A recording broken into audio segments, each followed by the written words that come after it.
Marcel here. Guys, welcome back to my channel. Today I'm sharing a delicious slow cooker potato soup with you guys. This isn't just any old potato soup. This one is simple but delicious, okay? Which I consider my calling card with recipes, but this one is called slow cooker creamy hash brown potato soup. And I'm adding another potato soup to my list of potato soup recipes. If you follow me for a while, you know my family's love of potato soup is well documented in the recipes I've posted both on this channel and on my blog. Let's see, I have posted an old-fashioned potato soup, which is literally the recipe my mom used to make for us growing up. Back when she used to cook. She does not like to cook anymore. She's just done. I've also posted a delicious cheesy potato and bean chowder, which is a very flavorful vegetarian chowder. I've also shared our favorite recipe for a creamy potato and ham chowder, which is one of our wintertime favorites, one of our favorite ways to use up like leftover holiday ham. So I'm adding this recipe, this slow cooker creamy hash brown potato soup, to that list today. This is very budget friendly, very quick and easy. Of all those potato soups, this has been the one so far. My family's been asking for this by name, and this was the third week it's made my meal plan. So that should tell you something. It's good, guys. Let's go over the ingredients and get to cooking. Okay guys, so to make our easy slow cooker creamy hash brown potato soup, all right, so we're going to start off with the stars of the show here. I have a big bag of Southern style hash browns, otherwise known as diced potatoes. So I have a 32-ounce bag here of frozen diced potatoes. I filmed this part of the video like 3 times and I kept saying tomatoes. So potatoes, guys. Cream of chicken soup. We're going to need one 10.5 ounce can. And then here I have some diced onions, guys. These are frozen. That's why they look a little funny. But this is half a cup of diced onion. And then I'm going to be adding 3 to 4 cups of water mixed with chicken bouillon, or you know, of course, you can use prepared chicken broth in the same amount. We're going to be putting a good dash of onion powder into this soup. And then towards the end of the cooking time, I'm going to dice up this 4-ounce brick of cream cheese. This is a, you know, half the size of a brick of cream cheese. This is 4 ounces. I'm going to allow it to melt in the last, you know, 45 minutes of cook time. But other than that, you know, that's it. It's just really simple. So I'm going to go ahead and I'm going to head over to the slow cooker. I'll meet you there. Oh, and one more thing I almost forgot to mention. I forgot to get it out. Okay, I like to put a little 1/4 teaspoon of white pepper in this. In the alternative, of course, you can just use a little 1/4 teaspoon or however much you prefer of black pepper. All right, just had to add that in. Okay, guys, so it's just everything in. So I've already opened up my bag of frozen potatoes. So they're all going in. This is a 5-quart slow cooker, by the way. Then my onions, I'm just gonna go ahead and put them in. Go ahead and put my couple dashes of onion powder.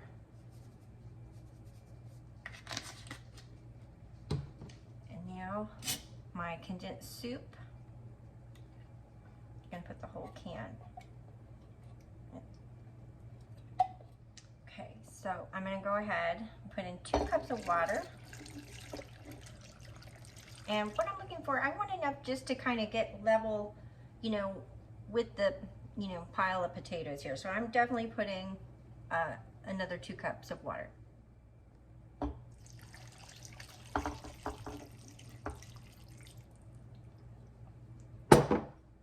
Okay, so with this particular brand, this powdered Knorr, you're supposed to put a teaspoon of powder for each cup of water. So I'm gonna put 4 teaspoons.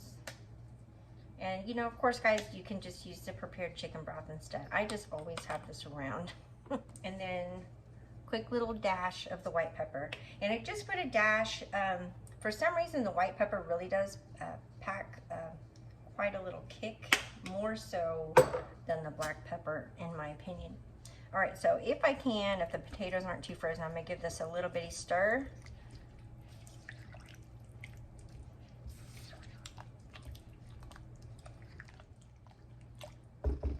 All right, guys, I mean, that is all there is to this. Now, I have this set on, I have my slow cooker set on high. I'm gonna let it go for about 4 hours. And those diced potatoes, they completely break down as this simmers. And this becomes the creamiest potato soup. And then when we add that cream cheese in at the end, I'm telling you, this is so good. My kids love potato soup, but they really love this one. All right, I'll see you back here in a few hours. We'll check on it. Okay, guys, so we're gonna look at this together for the first time. It's actually been in the crock pot for 4 hours. When I put it on earlier today, I left to go run some errands, and then there was a meeting after school that I didn't really know about. So anyway, it's been crocking away here for 4 hours. Let's check it out.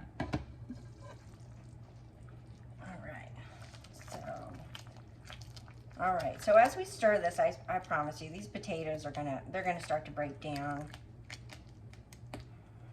In fact, I'm probably gonna get a whisk really quickly.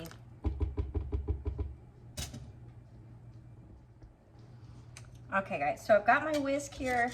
I'm gonna go ahead and run this around, and see, they're already breaking up. Those potatoes are really soft, so just go ahead and break them up.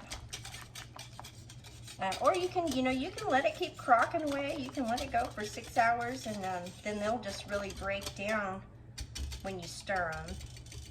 But all right, so the next thing, whoops, I did not add the cream cheese. So now I'm gonna add the cream cheese, which I've cut into smaller pieces. So I'm gonna go ahead and just plop this in here, stir it around. And this is something I would have initially done, at the 3 hour mark.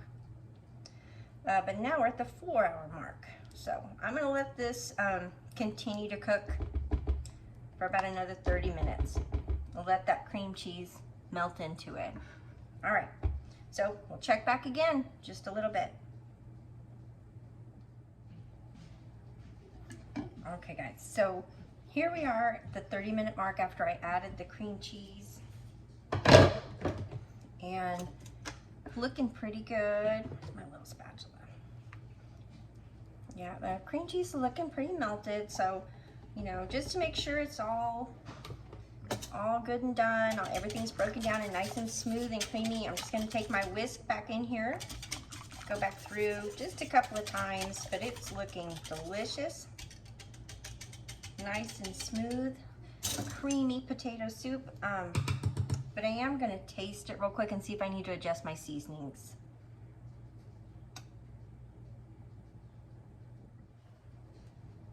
Okay, so I am gonna add probably another little half teaspoon of the bouillon and another little dash of my white pepper. Just need just a little bit more pizzazz, but it's delicious. I love it. That cream cheese adds just a little bit of tanginess. This one is always a big hit. My kids really, really love this one. They ask for it by name.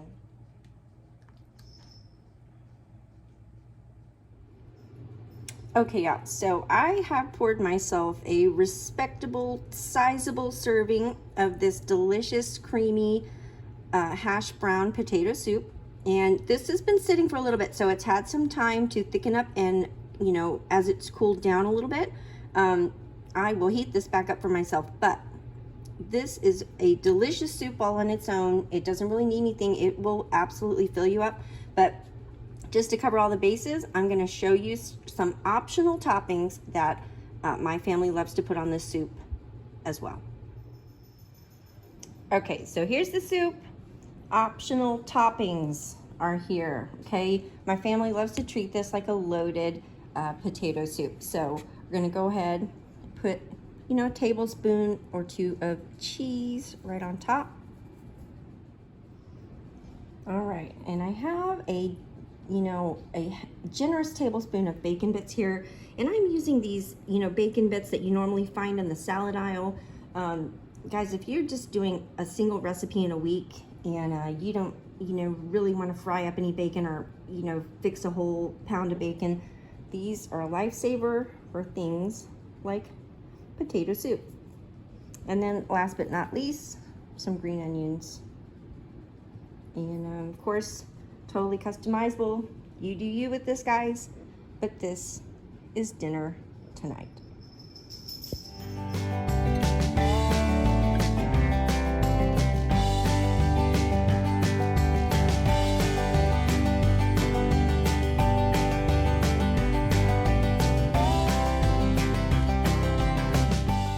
Okay guys, well that is it for this recipe for creamy hash brown potato soup. I do hope you enjoy this recipe if you give it a try. I know we certainly do. As I said in the beginning, this has been one my kids ask for over and over. They are not tired of it yet. But as far as weeknight meals, cozy, easy, slow cooker meals, this one is really, really a good one. So anyhow, if you give it a try, come back and let me know how you liked it. And as always, thank you so much for clicking my video and spending a little time with me and letting me cook something for you. Stay cool out there, guys. I'll see you real soon in the next video.